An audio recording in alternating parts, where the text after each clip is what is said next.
Hey guys, that was cool, right? Turns out it's not that hard.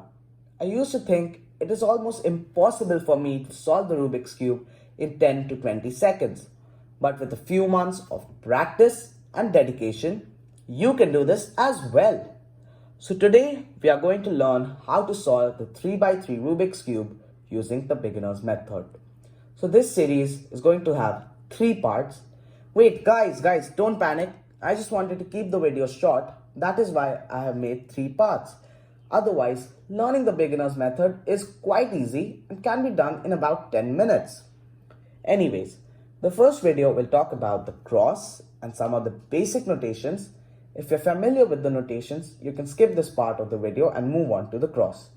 The second part would have the first layer and the second layer, and the third part would have the last layer. So what is there to say? Let's get started. So R means moving the right edge of the cube clockwise like this, and R prime means moving it counterclockwise like this. L means moving the left edge of the cube clockwise like this, and L prime means moving it counterclockwise like this. So you might be thinking that my sense of direction is pretty messed up. Why is R like this and L like this? If you visualize the movement, you will get to know that the clockwise movement of the right edge is actually opposite to the clockwise movement of the left edge. Pretty confusing, right? I would suggest that you just memorize this. Moving on, U means the upper edge clockwise like this, and U prime means otherwise, so upper edge counterclockwise like this. Then we have D, which is the lower edge clockwise like this, and D prime, which is the lower edge counterclockwise like this. So again, the same logic, U is opposite to D, just like L and R. Then we have F, which is the front face clockwise like this. And then we have F prime, which is the front face counterclockwise like this. Then we have B, which is the back edge clockwise like this. And B prime, which is the back edge counterclockwise, just like this. So the same logic, F is opposite to B. Okay, then we have R2, which is the right edge 2 times. It doesn't matter if you move it clockwise or counterclockwise because you're going to end up with the same thing. So if I move it clockwise, white is on the top. If I move it counterclockwise, white is on the top. Okay, then we have L2, which is the left edge 2 times, just like this. So L2. Then we have U2, which is the upper edge 2 times, like this. Then we have D2, which is the lower edge clockwise, just like this. Then we have F2, which is the front layer 2 times, just like this. And we have B2, which is the back layer 2 times, just like this. Okay, now I'm going to teach you one slice notation. So a slice is actually a middle layer. So this is a slice, this is a slice, and this would also be a slice. So the slice notation I will be teaching you is E. So E means moving this middle layer clockwise. So clockwise in the sense like U. So it's like this.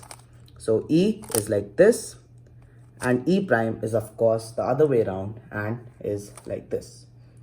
I will talk about the other notations in my later videos because you don't need them in the beginner's method. Okay, you guys might have got pretty bored and might be about to stop the video. So now I will start with the solving part. Our objective now is to make the cross. A finished cross looks something like this. The sticker, which is opposite to the white sticker, matches the corresponding center color. Since this is red, this is also red. Since this is green, this is also green, and so on. Now, how do we achieve this? I know it sounds crazy, but first, we have to move all white edges to the yellow face. So the cross would look something like this.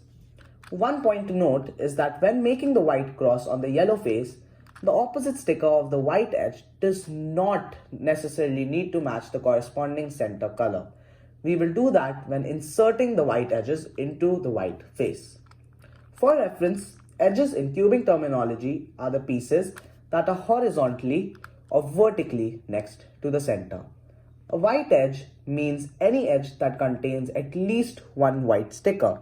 So this is a white edge, this is a white edge, this is a white edge, and this is a white edge as well.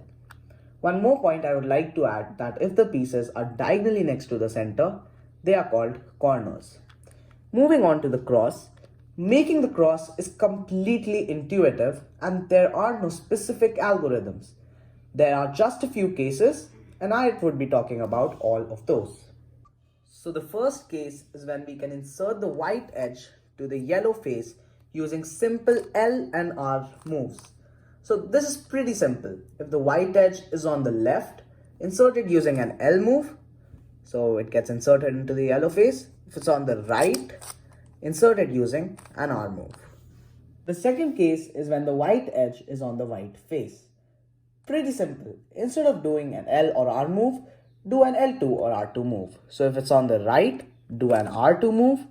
If it's on the left, do an L2 move. Keep in mind that if you're inserting a white edge to the yellow face, you do not actually move the other white edges that are already there in the yellow face. Here, if I insert this edge into the yellow face, it actually moves the other edge out of the yellow face. To avoid this, we simply do a U move in such a way that when we insert this edge into the yellow face, we do not affect this other white edge on the yellow face. So the third case is when you cannot insert the white edge to the yellow face using R or L moves. So here you might have figured it out. You simply do an F move and then insert it into the yellow face, keeping in mind that it does not affect the previously inserted edges. So here I just do an R move and insert this.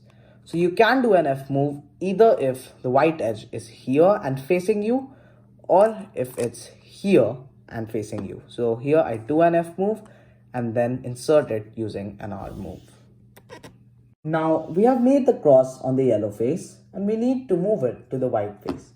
Before we do that, we look at the sticker opposite to the white edge and match it to the corresponding center color.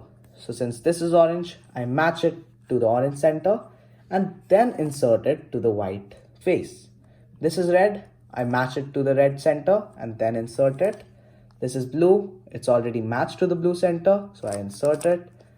This is green, so I match it to the green center and then insert it. So that is why we make the cross on the yellow face. I am going to show you guys an example cross solve which will make your understanding pretty clear about the cross. So this is a simple L or R case, so I will simply insert this to the yellow face. Now for this, I do an F move. So this actually affects these two edges. So actually you might have noticed that this blue automatically got solved. So anyways, so if I insert this, it actually moves out this white edge. So I do a U move and then insert it. Now we have this. So for this, we do an F move. And then again, we do not want these pieces to move out. So we do a U move and then insert this. Now we match this to the corresponding center color, then move it down. Then this and move it down, then we do the same with this, and then we do the same with this. So that was the cross. So guys, that was all for this video. In the next video, we will talk about the first layer and the last layer. So don't forget to hit the subscribe button and click on the bell icon to stay up to date with my recent posts. Thanks a lot for watching, guys.